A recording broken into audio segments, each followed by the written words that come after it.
दोस्तों, जीवन में अक्सर हम अपनी असफलताओं के लिए किस्मत को दोष देते हैं।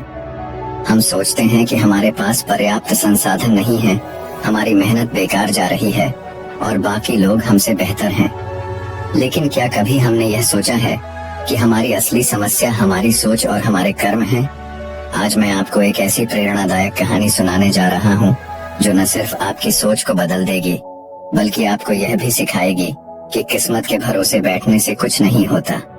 हमारी किस्मत तभी बदलती है जब हम अपने कर्मों में विश्वास रखते हैं। तो चलिए जानते हैं कि कैसे मेहनत और सही दिशा में किए गए कर्म जीवन को बदल सकते हैं। ध्यान से सुनिए, क्योंकि ये कहानी आपकी जिंदगी बदलने की ताकत रखती है। बहुत समय पहले की बात है। एक नगर में महात्मा बुद्ध ठहरे हुए थे। तभी वहां पर एक किसान आया और वह महात्मा बुद्ध से कहता है, हे बुद्ध, मेरी किस्मत बहुत खराब है। मैं जो भी काम करता हूँ वो सब बिगड़ जाता है।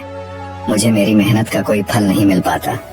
मैं एक किसान हूँ, मैं खेती करता हूँ, लेकिन मेरी फसल कभी अच्छी नहीं हो पाती और इसी वजह से मैं बहुत परेशान रहता हूँ। पता नहीं क्यों मेरे साथ ही ऐसा क्यों होता है। इसके उपाय के लिए मैंने कई साधु संतों से बात की, कई ज्ञानियों से उनकी राय ली। उन्होंने जो कुछ भी कहा मैंने वह सब कुछ किया। मैंने सभी तरह के अनुष्ठान, पूजा पाठ और यहाँ तक कि हर प्रकार के कार्य करके देख लिए, लेकिन फिर भी मुझे इसका कोई लाभ ही नहीं मिल रहा। और वहीं पर मेरे अन्य गांव वाले, उन सब की फसल बहुत अच्छी होती है, जबकि वह अपने खेतों में उतनी मेहनत भी नहीं करते, लेकिन फिर भी उनकी फसलें हमेशा ही बहुत अच्छी होती हैं। मैंने सुना है कि आप सभी की समस्या का समाधान करते हैं, इसीलिए मैं आज आपके पास आया हूँ। क्या आप मेरी समस्या का समाधान कर सकते हैं?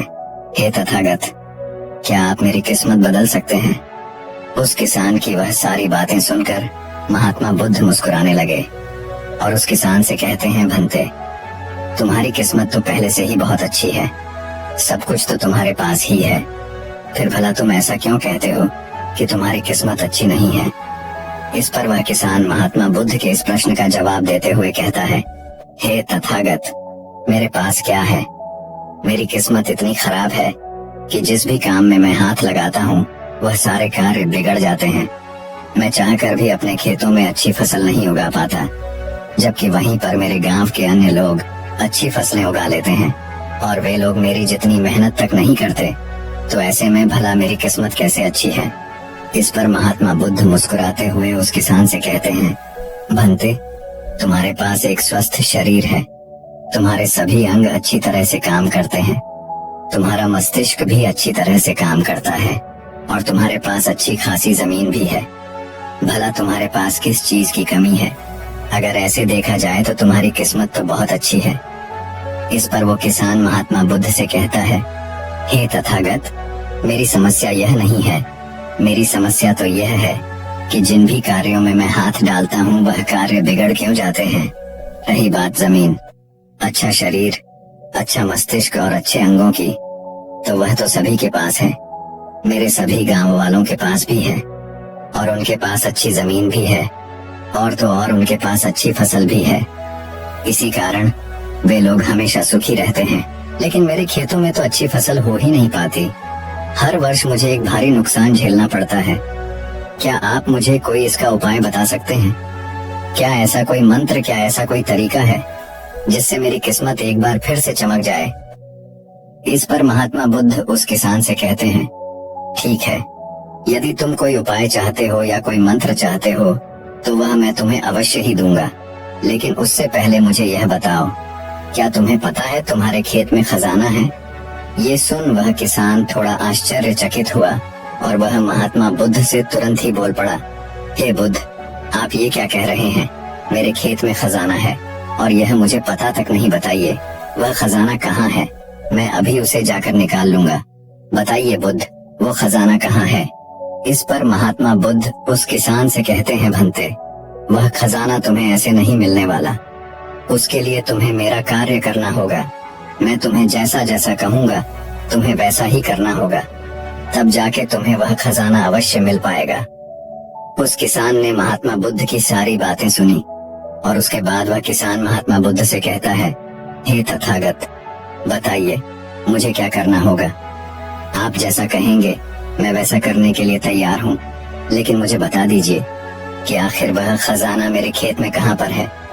इस पर महात्मा बुद्ध उस किसान से कहते हैं, भंते, अपने खेतों में जाओ और अपने खेतों की खुदाई करके एक मिट्टी टोकरी भरकर मेरे पास लाओ।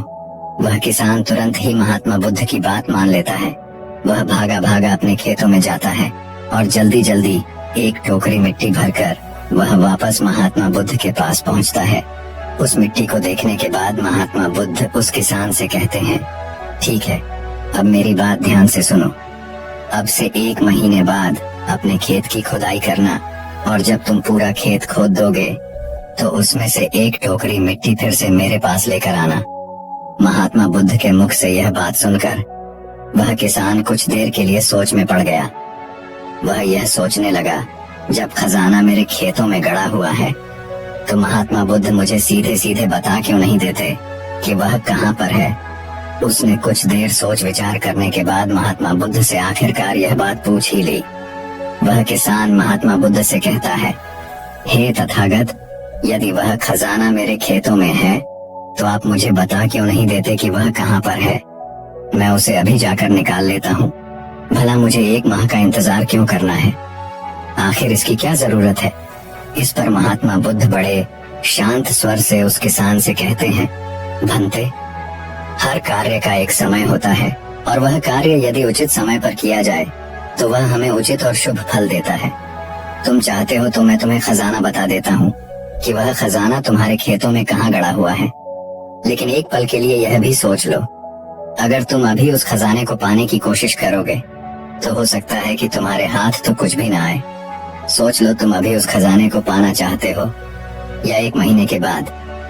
महात्मा बुद्ध के मुख से यह सारी बातें सुनकर वह किसान कुछ देर के लिए सोच विचार में पड़ गया और फिर वह महात्मा बुद्ध से कहता है, हे तथागत, आप जैसा कहेंगे मैं वैसा ही करूंगा। इतना कहकर वह महात्मा बुद्ध को प्रणाम करके वापस घर लौट जाता है। वह जैसे तैसे अपने मन को मार तो लेता है, अपनी इच्छाओं को दबा तो लेता है, किंतु अब भी उसका मन बहुत बेचैन था। वह उस खजाने को जल्द से जल्द पाना चाहता था। रात में उसे खजाने के सपने आया करते थे। वह दिन भर केवल खजाने के बारे में ही सोचता रहता था। जब भी वह खेत जाता तो एक किनारे पर बैठता और उस खजाने के बारे में सोचने लग जाता। दिन भर हर समय उसके मन में केवल खजाना पाने के विचार ही चलते रहते। वह यह सोचता रहता कि जब मुझे खजाना मिल जाएगा तो मैं तो इस नगर का सबसे अमीर आदमी बन जाऊंगा। मेरे पास सारे ऐशो आराम होंगे और मैं अपना जीवन आनंदमय बिताऊंगा। मुझे किसी चीज की कोई कमी नहीं होगी। देखते ही देखते ऐसे ही करीब 1 माह बीत गए और वह अपने खेतों में गया और उसने अपने खेतों में से एक टोकरी मिट्टी खोदी। उस टोकरी में भरकर वह महात्मा बुद्ध के पास पहुंचा और महात्मा बुद्ध से कहता है, हे तथागत, यह लीजिए एक टोकरी मिट्टी जो मैंने अपने खेत से लाई है। अब बताइए वह खजाना कहाँ पर है। इस पर महात्मा बुद्ध उस किसान से कहते हैं, क्या तुमने अपना सारा खेत खोद दिया। इस पर वो किसान महात्मा बुद्ध से कहता है, नहीं तथागत, आपने कहा था केवल एक टोकरी मिट्टी ही आपको चाहिए, इसलिए मैंने केवल एक टोकरी मिट्टी ही निकाली। भला उसके लिए मुझे पूरा खेत जोतने की क्या जरूरत है। बस आप मुझे यह बता दीजिए कि वह खजाना मेरे खेतों में कहाँ पर गड़ा हुआ है। मैं जाकर वहीं पर खोदूंगा और वह खजाना निकाल लूंगा। इस पर महात्मा बुद्ध उस किसान से कहते हैं, भंते, वह खजाना पूरा खेत जोतने से ही मिलेगा। यदि तुम अपना खेत नहीं जोतोगे तो वह खजाना कभी नहीं बाहर आने वाला। अब सोच लो तुम्हें क्या करना है। इस पर वह किसान एक बार फिर कुछ देर के लिए सोच विचार में पड़ जाता है और वह यह तय करता है कि वह जाकर अपने खेत को जोतेगा। इसलिए वह महात्मा बुद्ध को प्रणाम करके वापस घर लौट जाता है और अगले ही दिन वह अपना सारा खेत जोतकर एक बार फिर से एक टोकरी मिट्टी भरकर महात्मा बुद्ध के समक्ष पहुंच जाता है। तभी महात्मा बुद्ध उस किसान से कहते हैं, भंते, अभी तुम्हारा खेत ठीक से नहीं जोता गया है।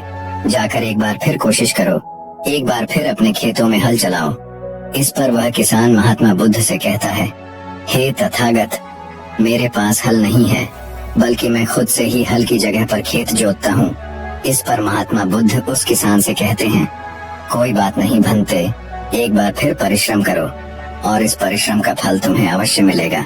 वह किसान महात्मा बुद्ध की बात मान लेता है और वह एक बार फिर से अपने खेतों में मेहनत करता है।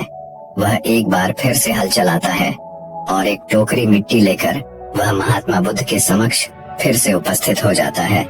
मिट्टी देखकर महात्मा बुद्ध उस किसान से कहते हैं, हाँ अब ठीक है, किंतु अब तुम्हें मेरा दूसरा कार्य करना होगा। इतना कहकर महात्मा बुद्ध उस किसान से कहते हैं, जाओ और अपने खेतों में उन फसलों की बीज डालो जिन फसलों को तुम उगाना चाहते हो। इस पर वह किसान थोड़ा अचरज में महात्मा बुद्ध से कहता है, हे तथागत, आपने तो खजाने की बात की थी, फिर बीच में यह फसल कहाँ से आ गई? इस पर महात्मा बुद्ध उस किसान से कहते हैं, भंते, अगर तुम्हें खजाना चाहिए तो तुम्हें मिट्टी में बीज तो डालने ही होंगे। इस पर वह किसान महात्मा बुद्ध से कहता है, हे तथागत, आप जैसा कहेंगे मैं वैसा करने के लिए तैयार हूँ, किंतु यदि मैं अभी बीज लेने जाऊंगा तो वो मुझे महंगे पड़ेंगे और अभी मेरे पास इतना धन भी नहीं है। यदि मैं कुछ समय बाद उसे लेने जाऊंगा तब वह मुझे सस्ते मिल सकते हैं। इस पर महात्मा बुद्ध उस किसान से कहते हैं, भंते, मैंने तुम्हें कहा था यदि हम किसी कार्य को सही समय पर करते हैं तो हमें उचित लाभ मिलता है, किंतु अगर वही कार्य उस समय पर नहीं होता तो उसका फल हमें नहीं मिल पाता। इसीलिए आज ही जाओ और अपने खेतों में बीज डालो। वह किसान महात्मा बुद्ध की बात मान लेता है। वो महात्मा बुद्ध को प्रणाम करके बीज लेने निकल जाता है। बीज लाकर वह अपने खेतों में भी डाल देता है और फिर वह महात्मा बुद्ध के पास वापस पहुंचता है और बुद्ध से कहता है, हे तथागत, आपने जैसा कहा था मैंने वैसा ही किया। अब मुझे बताइए कि आखिर मेरे खेतों में वह खजाना कहाँ पर है ताकि मैं उसे निकाल सकूं। इस पर महात्मा बुद्ध मुस्कुराने लगे और उस किसान से कहते हैं, भंते, अभी तो तुम्हें एक और कार्य करना है, उसके बाद वह खजाना तुम्हें खुद ब खुद दिखेगा। किसान महात्मा बुद्ध से कहता है, हे तथागत, बताइए अब वह कौन सा काम है जो मुझे करना है। इस पर महात्मा बुद्ध किसान से कहते हैं, जो भी बीज तुमने अपने खेतों में डाले हैं अब से तुम्हें उनकी देखभाल करनी है। उन्हें प्यार से सींचना है और देखना उन्हें कोई तकलीफ ना हो, वह स्वस्थ रहे, उन्हें कोई बीमारी या कीड़ा न लगे। यदि ऐसा हुआ तो तुम्हें वह खजाना नहीं मिल पाएगा, और यदि तुम्हारे खेत का हर एक बीज अंकुरित हो गया और वह अपनी संपूर्णता तक पहुंच गया तो वह खजाना तुम्हें अवश्य ही दिखाई देगा और तब तुम्हें मेरे पास आने की कोई आवश्यकता भी नहीं पड़ेगी। उस किसान ने महात्मा बुद्ध की सारी बातें मान ली और उसके बाद वह महात्मा बुद्ध को प्रणाम करके वापस घर लौट गया। अब से वह अपने खेतों की देखरेख करने लगा। उस किसान ने अपने खेतों पर पूरा ध्यान दिया, किंतु अब भी उसे सपनों में वह खजाना ही नजर आता था और वह मन ही मन सोचता था कि बस एक बार यह फसल पूरी तरह से स्वस्थ हो जाए तो वह खजाना भी मुझे मिल ही जाएगा। इसी सोच के साथ वह उन फसलों की देखरेख में दिन रात लगा रहता। उसने अपनी फसलों पर किसी प्रकार की कोई विपदा नहीं आने दी और देखते देखते वह दिन भी आ गया। जब उसकी फसल उसके खेतों में लहलहा रही थी तभी उसे महात्मा बुद्ध की बात याद आई। महात्मा बुद्ध ने कहा था कि जब तुम्हारी फसलें तैयार हो जाएंगी तो तुम्हें तुम्हारा खजाना भी मिल जाएगा। ये बात याद आते ही उस किसान की आंखों में आंसू आ गए। जो खजाना उसके खेतों की जमीन में हुआ था वह बाहर आ चुका था। उसके जैसी फसल उसके गांव में किसी की नहीं हुई थी। उसकी फसल से उसके सभी कर्ज भी पूरे होने वाले ही थे और सभी गांव वाले उसकी मेहनत को देखकर बहुत खुश थे और उस किसान की तारीफ कर रहे थे। लेकिन तभी उस किसान को महात्मा बुद्ध की याद आई और वह खुद को महात्मा बुद्ध के समक्ष पहुंचने से रोक न पाया। वह तुरंत ही महात्मा बुद्ध के चरणों में जा गिरा और उनसे कहने लगा, हे तथागत, आपने जो खजाना मुझे बताया था वो मुझे मिल गया है, लेकिन मुझे यह बात नहीं पता चल रही कि वह खजाना मुझे पहले क्यों नहीं मिला। इस पर महात्मा बुद्ध उस किसान से कहते हैं, भंते, हमेशा किस्मत को दोष देना सही नहीं होता। पहले तुम अपनी किस्मत को सही करने में लगे हुए थे, लेकिन तुम यह भूल रहे थे कि तुम्हारी किस्मत तो पहले से सही थी। तुम सही काम नहीं कर पा रहे थे। तुम चाहते थे कि तुम्हारे कर्म किए बिना ही तुम्हारी फसल सबसे उत्तम हो, लेकिन उसी वक्त मैंने तुम्हें खजाने का लालच दिया और खजाने के लालच में ही सही लेकिन जब तुमने सही समय पर सही काम किया तो तुम्हें सही फल भी मिला। और जो तुम्हारे पास सबसे उत्तम चीज है, जो तुम्हारे पास असली खजाना है, वह तुम्हारा शरीर ही है। इस शरीर के माध्यम से हम इस दुनिया में जो चाहे वह पा सकते हैं। लेकिन यहाँ पर तो हर कोई अपनी किस्मत का रोना रोने में लगा हुआ है, यहाँ तक कि उन्हें अपने कर्मों में विश्वास ही नहीं है। तो ऐसे लोग भला अपने लक्ष्य तक कैसे पहुँच सकते हैं? इस पर वह किसान महात्मा बुद्ध से प्रश्न करते हुए कहता है, हे तथागत, तो क्या किस्मत जैसी कोई चीज नहीं होती?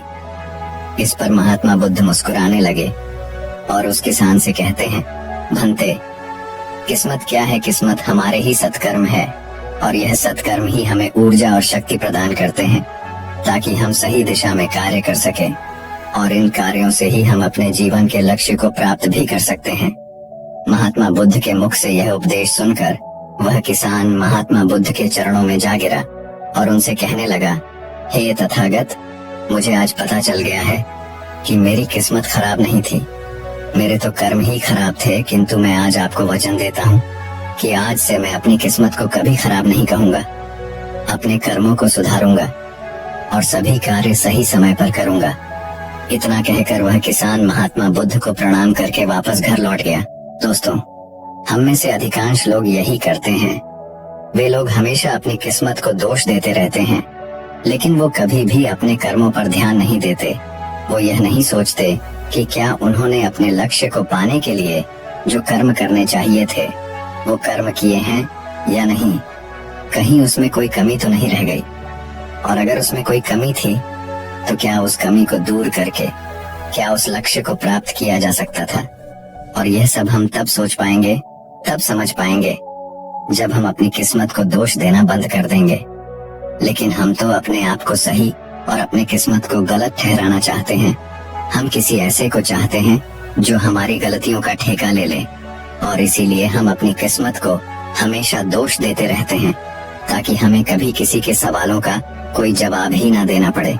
और इस तरह से हम उस समस्या से भी निकल जाते हैं, और हम कभी पीछे पलटकर यह नहीं देखते कि क्या हमने उस लक्ष्य को पाने के लिए हर मुमकिन कोशिश की थी या नहीं।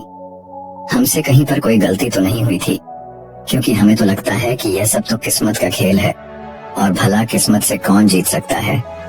आपने अपने आसपास भी ऐसे कई लोगों को देखा होगा जो लोग अपने लक्ष्य को प्राप्त ना कर पाने पर रोते हैं, चिल्लाते हैं, और जब उनसे कोई उनकी असफलता का कारण पूछता है तो वह यही कहते हैं कि वह तो मेरी किस्मत में था ही नहीं। लेकिन यहाँ पर आप एक वास्तविकता भूल रहे हैं। इस दुनिया में ऐसे कई सारे लोग हैं जो अपने कर्म पर ध्यान देते हैं। वह अपने कर्म को कभी नहीं छोड़ते, भले ही वह अपने लक्ष्य को पहुंच पाने में असफल हो जाए, लेकिन फिर भी वह अपने कर्म पर विश्वास रखते हैं। और जो लोग अपने कर्म पर विश्वास रखते हैं वह लोग कभी यह नहीं कहते कि उनकी तो किस्मत ही खराब थी, बल्कि वह दोबारा फिर से एक बार पूरी शक्ति से उस लक्ष्य को पाने की कोशिश करते हैं। और यह कोशिश वह तब तक करते रहते हैं जब तक कि उन्हें उनका लक्ष्य मिल नहीं जाता। अगर आपको यह कहानी पसंद आई हो और इससे कुछ सीखने को मिला हो तो कृपया इसे लाइक करें और अपने दोस्तों के साथ शेयर करें। अगर आप ऐसी ही और प्रेरक कहानियों को सुनना चाहते हैं तो हमारे चैनल को सब्सक्राइब करें और बेल आइकन दबाना ना भूलें ताकि हमारी नई कहानियां आप तक सबसे पहले पहुंच सकें।